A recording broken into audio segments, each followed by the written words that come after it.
पिछले भाग में आपने पढ़ा और फिर देखते ही देखते काया और पायल में झड़प शुरू हो गई।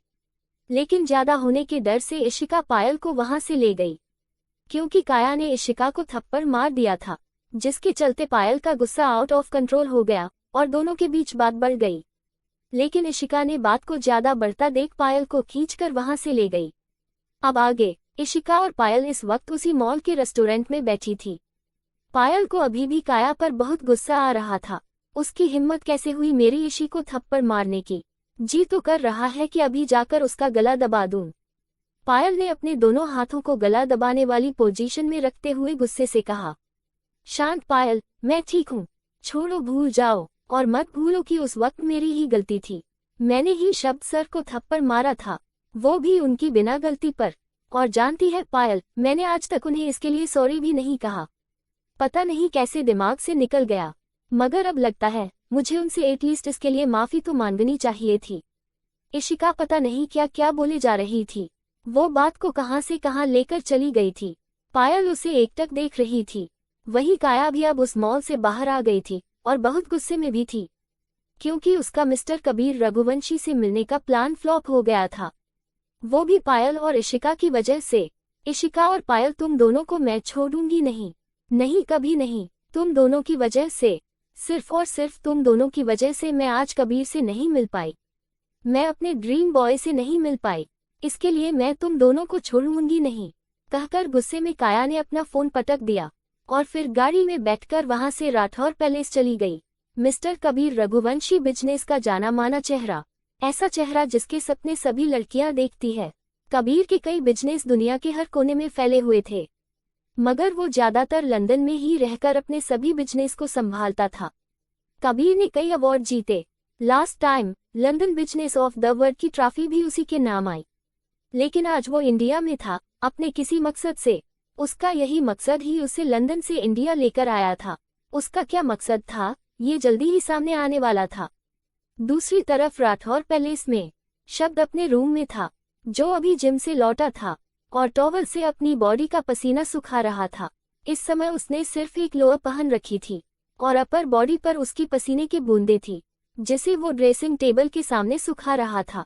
इस समय उसकी मस्कुलर बॉडी और उस पर उसके 8 पैक्स उसे और भी अट्रैक्टिव बना रहे थे, कि अगर कोई भी लड़की इस वक्त शब्द को देख लेती तो उसे बस देखती ही रह जाती। शब्द अपना बॉडी का पसीना सुखा ही रहा था कि अचानक उसके हाथ रुक गए। उसकी आंखों के सामने इशिका का चेहरा घूम गया। जब इशिका ने कल शाम होटल में उसके हाथ को पकड़ा था, सोचते हुए शब्द ने अपना वो हाथ अपने सामने किया जिसे कल इशिका ने पकड़ा था। शब्द के चेहरे पर मुस्कुराहट आ गई। फिर सुबह जब उसने खुद इशिका का हाथ पकड़ा था, तब वो कैसे गुस्सा हो गई थी। फिर उन दोनों की लड़ाई, फिर उसका बुदबुदाते हुए कहना कि तुम क्या किसी डील से कम हो, और फिर उसके बाद उसकी कार वाला इंसिडेंट, सब कुछ सामने आईने में किसी चलचित्र की तरह चल रहा था। तभी अचानक से शब्द आईने में एकटक देखने लगा।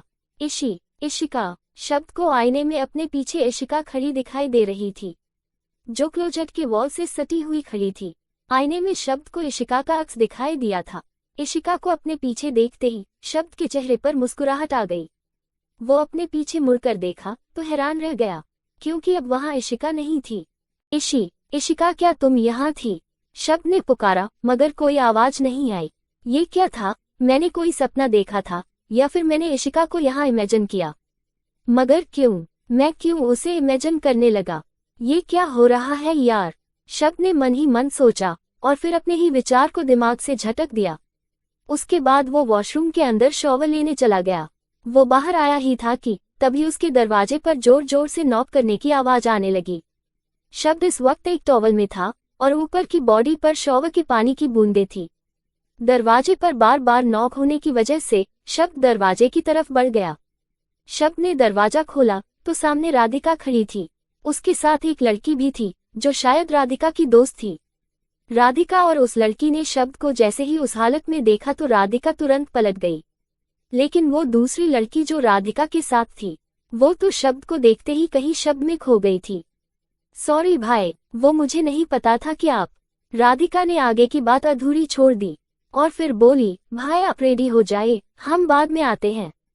चल सोनी। लेकिन वो लड़की जिसका नाम सोनी उर्फ सोनिया था, वो तो एकटक शब्द को ही देख रही थी। राधिका ने जब सोनिया को ऐसे देखा तो उसे उस पर बहुत गुस्सा आया। चल सोनी, कहकर उसे खींचते हुए वहां से अपने कमरे में ले गई। उनके जाते ही शब्द ने वापस अपने रूम का दरवाजा बंद किया और फिर क्लोजेट के अंदर चला गया। ये क्या हरकत थी सोनी? तुझे कोई शर्म वम है या नहीं? कोई इस तरह किसी को देखता है क्या? राधिका ने सोनिया को कमरे में लाते ही कहा। सॉरी यार, लेकिन मैं भी क्या करूं, तुम्हारे भाई कितने हॉट है और उस पर वो ऐसे ही हमारे सामने आ गए तो मैं, कहते हुए सोनिया चुप हो गई। राधिका ने उसे घूर कर देखा। देख सोनी, तू यहाँ अपनी आगे की पढ़ाई पूरी करने आई है तो उस पर फोकस कर। और वैसे वो शब्द भाई हैं, वो किसी भी लड़की की तरफ आंख उठाकर देखते तक नहीं तो उनको अपने आसपास भी फटकने भी नहीं देते। तो उनको तो तू भूल ही जा, तेरा यहाँ कोई चांस नहीं। तू बस यहाँ जो करने आए है तू उस पर ध्यान दे। और वैसे भी आज संडे है तो क्यों ना हम कहीं शॉपिंग पर चले? व्हाट से? राधिका ने खुश होते हुए पूछा। तो देर किस बात की, चल। सोनिया भी खुश होती हुई बोली। लेकिन एक प्रॉब्लम है, मैं यहाँ कई सालों बाद आई हूँ और मुझे यहाँ का कुछ भी सही से पता भी नहीं है। तो हम कैसे जाएंगे? और ऊपर से काया भी अभी घर पर नहीं है और रुद्राक्ष भाई किसी काम से दिल्ली गए हैं और अमृत डोंट नो कि वो यहाँ के बारे में कुछ जानता हो। राधिका कुछ सोचते हुए बोली। राधिका का सोचना भी सही था क्योंकि उसे और उसकी फैमिली को यहाँ से गए 15 साल हो गए थे और जब गए थे तब अमृत और राधिका छोटे थे तो शायद ही उन्हें मुंबई और मुंबई के रास्तों के बारे में पता होता। तो फिर? सोनिया ने परेशानी से पूछा। तो शायद शब्द भाई, राधिका ने इतना सोचते हुए कहा ही था कि सोनिया की आंखें चमक गई। हाँ यार, तू शब्द से बोल। सोनिया खुशी से बोली। शब्द या शब्द भाई? राधिका ने आंखें दिखाए। अब तू मुझे शब्द की बहन मत बना समझी, मैं कोई शब्द को भाई वाई नहीं बोलने वाली। सोनिया ने चिढ़ते हुए कहा। अच्छा ठीक है, लेकिन तू ना गलती से भी शब्द भाई के आसपास भी मत मंडराना, वरना वो तुझे इस घर से बाहर निकालने में देर नहीं करेंगे। राधिका वार्निंग देते हुए बोली। अच्छा ठीक है, अभी तो चल, सोनिया ने चिढ़ते हुए कहा। फिर वो दोनों राधिका के कमरे से बाहर चली गई।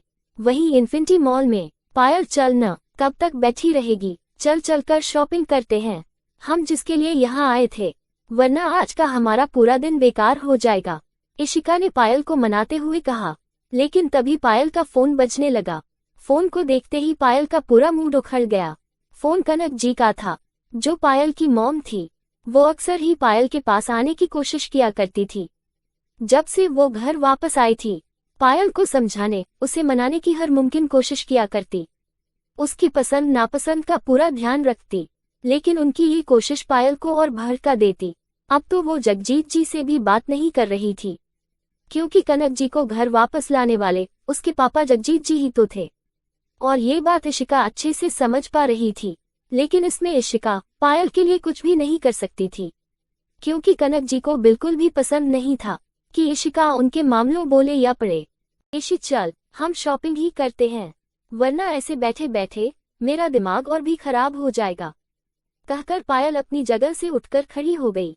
पायल के उठते ही इशिका भी खड़ी हुई और उसके कंधे को मुस्कुराते हुए पकड़कर बोली, ये हुई ना मेरे पायल वाली बात, चल। फिर दोनों शॉपिंग करने मॉल के अंदर चली गई। तभी वहां शॉपिंग मॉल के बाहर एक कार आकर रुकी। वो कार शब्द राठौर की थी। उस कार में से शब्द, राधिका, सोनिया और अमृत चारों बाहर आए। थैंक यू भाई कि आप मेरे कहने पर हमें यहाँ लेकर आए। Thank you, thank you, thank you, thank you so much भाई, राधिका ने मुस्कुराते हुए कहा। तेरे लिए कुछ भी, कहते हुए शब्द ने राधिका के सिर पर हाथ रखा और फिर कहा, चल, तुझे जो भी खरीदना हो खरीद ले, और हाँ, मेरे होते हुए तुम दोनों को परेशान होने की बिल्कुल भी जरूरत नहीं है। शब्द ने अमृत की ओर देखते हुए कहा। तो अमृत खुश होकर शब्द के गले लग गया। फिर वो चारों भी मॉल के अंदर चले गए। जारी है लेखिका प्रियंका गुप्ता। आज का ये भाग आपको कैसा लगा प्लीज मुझे कमेंट करके जरूर बताइएगा। तो मिलते हैं अगले भाग में। अगर आपको मेरी लिखी कहानी पसंद आ रही है और मेरी कहानी को आगे पढ़ना और सुनना चाहते हैं तो मेरे चैनल को लाइक करें, कमेंट करें, आज ही और अभी सब्सक्राइब करें और मेरे चैनल को ज़्यादा से ज़्यादा शेयर करें। Thank you for watching this video.